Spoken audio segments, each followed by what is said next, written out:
Hello and welcome to my bench. My name is Garrett, and this is my third episode of my monthly series just going over what's been on my bench and what's been keeping me busy over the last month.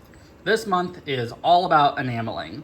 I wanted to learn how to enamel because I wanted to take a knife like this, and this section that is wood on this knife, I want it to be covered in white enamel with straight flutes going down the sides. Enameling is basically taking a powdered glass. This is a white powdered enamel here, and you put it in a sifter. You can then sift the powdered glass onto the surface of the material, put that into a kiln, and melt and fuse the glass to the surface of the metal. So to start out, I wanted to use steel. Steel is much cheaper than copper and also a little bit lighter. So there's two things there. If I messed up on a steel handle, I only have pennies into the material instead of a few dollars, which isn't the end of the world. But also steel is noticeably lighter than copper. So on a knife handle where the entire thing would be metal, having a slightly lighter material would be much better than the slightly heavier. You'll feel the difference in your hand. Not much, but enough that I thought it was worth trying. So this is the first firing I did. And what I did is when you apply the enamel, you can use this liquid here, which is, it acts as almost an adhesive.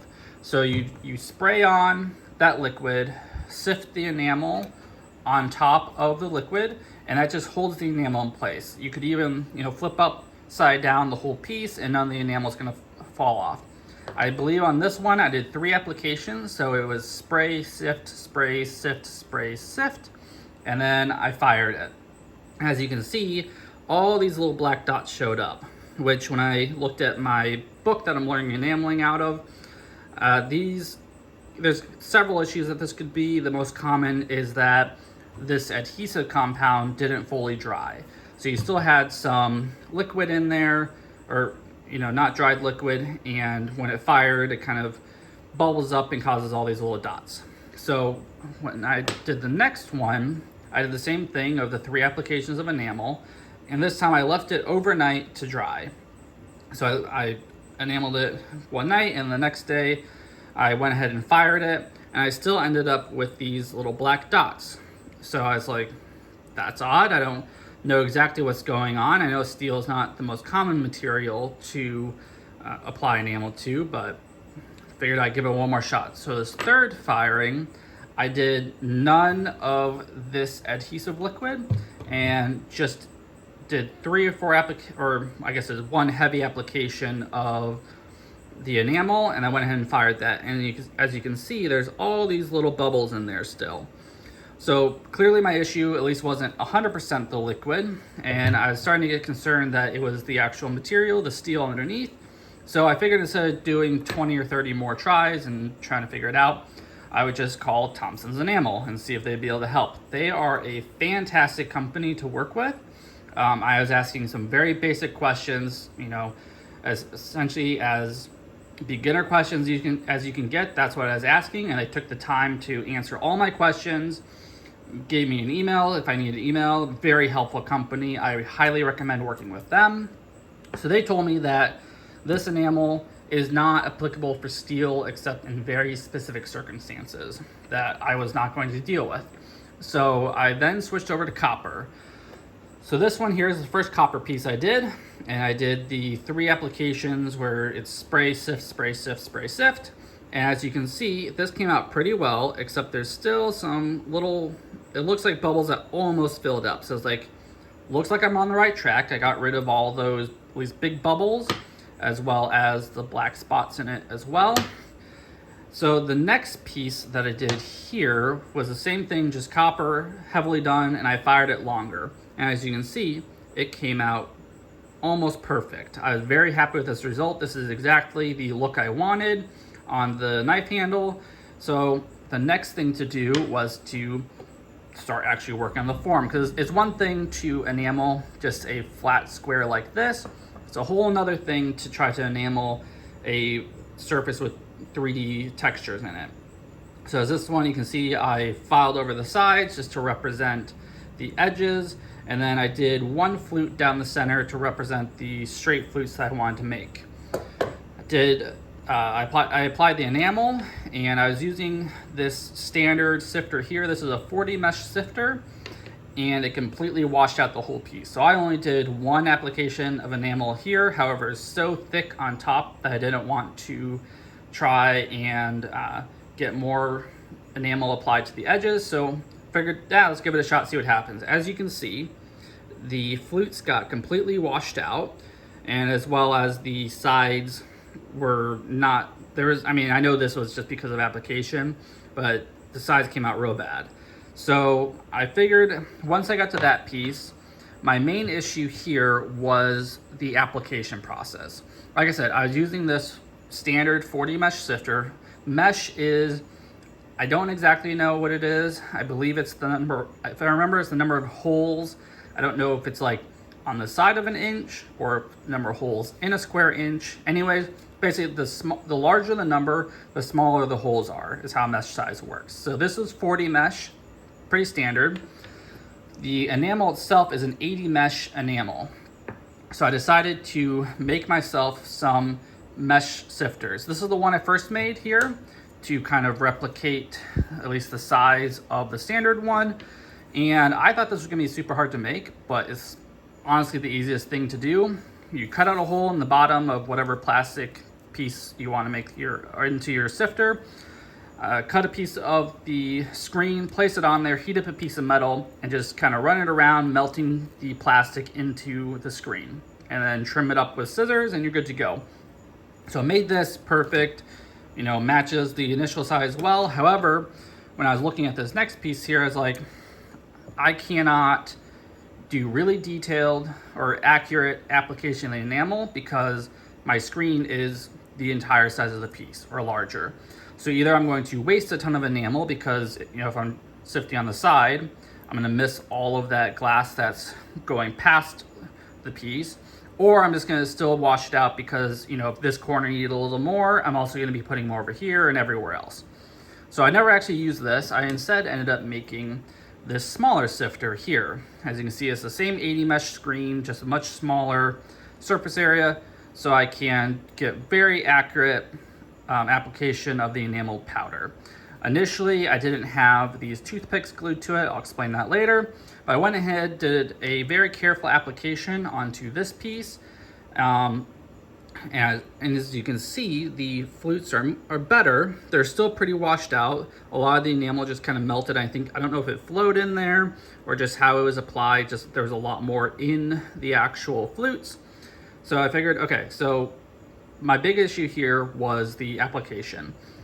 The screen worked great. However, when I went to go tap it, a lot of the enamel would kind of get pushed up and then fall over the side. It wouldn't actually go through the screen, so I was wasting a lot of enamel. You know, if I was over here and I hit it, it'd pop up and over and I'd get them over here. It was just a nightmare. I saw on a video a while ago that some people, instead of tapping the screen, they'll just kind of run their finger up and down this coil of wire here, and that gives enough vibration that you can kind of hold it still and get the powder to fall out. I wanted to make a similar thing here. It took me a bit. Figured it out though. I just glued on some toothpicks and trimmed them off, and then I could sit here and just drag my nail over these, and I gave enough vibration that the powder wouldn't come up and over the side, and instead would just go straight through the screen just like that. So on this one, I once again used this sifter. However, I was able to just drag my finger, which made the process so much better. And on this one, I did, well, 4 flutes, but I was concerned about the 3 valleys because I was trying to get it so that the little valleys on either side of the flute wouldn't get washed out. However, I also wanted to make sure that there was enough enamel applied that you couldn't see the base metal through. So I did 3 different valleys here, and I wanted 3 different methods to try to kind of keep enamel out and make it so that when after fired, you have a very nice flutes with distinct bottoms. So this first valley here, what I did was I took a thread, just a sewing thread, and I placed it down in the bottom of the flute with a little bit of this adhesive liquid. And then after I sifted the powder onto it, I just took that thread and pulled it out. That was a disaster. As you can see, it removed so much of the enamel and left just too much of a gap for it to fill. This next slot here, I just took a razor blade, and After sifting the enamel, I took the razor blade and ran it down the flute. Worked better, however, you can still see it's very jagged. It took off some more material back here, yada yada. This flute here, what I did was I took a ball burr and I carved out a bigger trench at the bottom, with the idea being that when that enamel melted and flowed, it'd have more space at the bottom of that flute to fill up, leaving, you know, a much crisper line on top. And then I also wanted to get the sides down well, so you can actually see, like on this edge here, I got the enamel wrap all the way down to the bottom of the piece, and that looked really nice. I was really happy with that.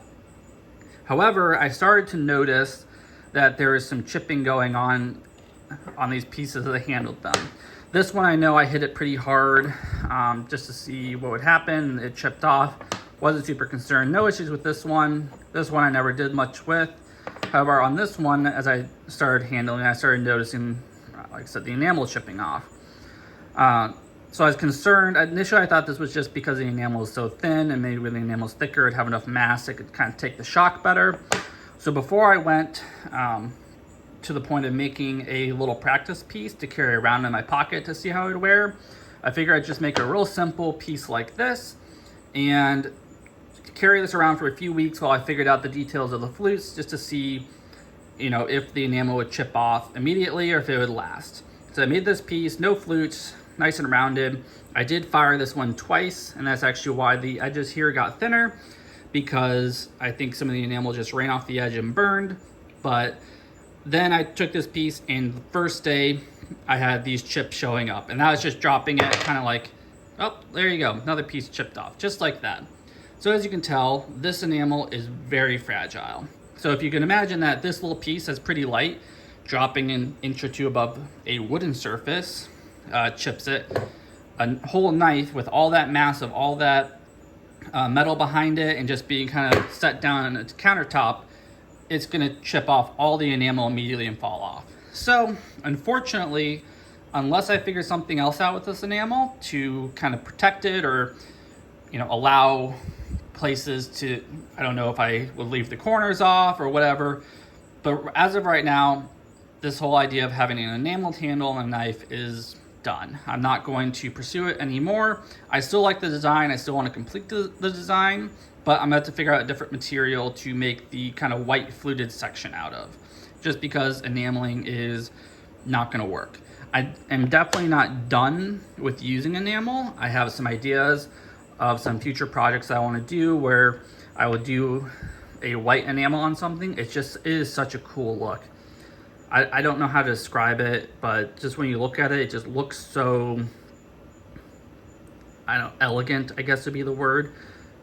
Maybe that's not the right description, but I just really like the look of enameling, so I'm definitely gonna do something with it more in the future, but not for this application. However, I learned a ton with this. There is quite a bit that I didn't know that now I do know. Gives me more information for why I am designing those future projects with enameling. But I think what I'm going to do instead of the enamel will be to use some white paper micarta. Should look more like ivory. I'd love to use some mammoth ivory or you know, some other fossilized ivory. However, that gets very expensive and it's still semi-fragile, and I just don't want to worry about that. So I think I'm going to go with a man-made material with the paper micarta. Should still give me the look I'm going for, because I can polish it up very nicely. And I think initially I'm going to try making my own micarta just to go through the process and see how it is.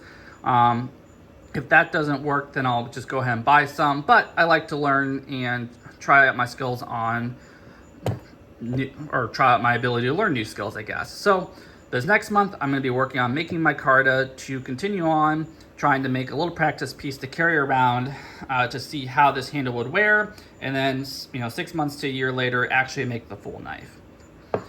Well, that's what's been on my bench for this last month. I appreciate you spending a little bit of time with me, and until next month, I'll see ya.